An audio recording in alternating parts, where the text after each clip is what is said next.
Pemirsa Komisi 8 DPR menilai dampak sosial dari peredaran vaksin palsu sangat besar dan akan mempengaruhi tingkat kepercayaan masyarakat terhadap dunia kesehatan di Indonesia.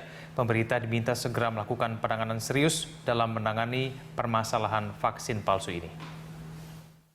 Anggota Komisi 8 DPR RI Ita Trijayati yang ditemui usai rapat dengan Badan Keahlian DPR menegaskan kasus vaksin palsu merupakan kejahatan luar biasa, apalagi jika melibatkan unsur dari pihak kedokteran dan instansi pemerintah.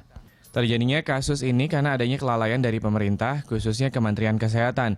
Itet juga menyatakan pemerintah harus bertanggung jawab penuh dan memberikan solusi terbaik agar dampak dari kasus vaksin palsu ini tidak menimbulkan ketakutan dan ketidakjelasan di masyarakat. Diberi vaksin palsu.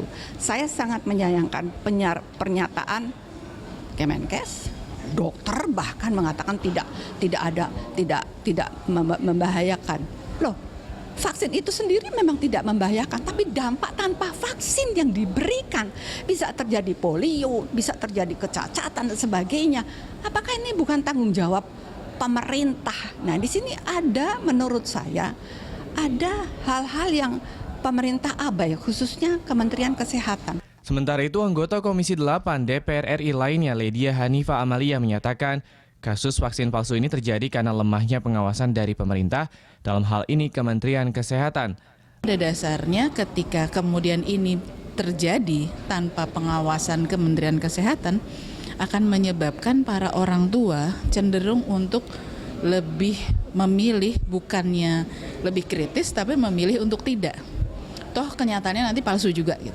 Nah, sementara orang tua kita semestinya bisa lebih kritis dengan mempertanyakan ini didapat dari mana. Kan tidak mesti juga semua rumah sakit kemudian memasang di sini hanya menyediakan yang asli dan segala macam. Artinya mekanisme evaluasi dari pemerintah sendiri memang sangat lemah. Zikri dan Rangga, TVR Parlemen, laporkan.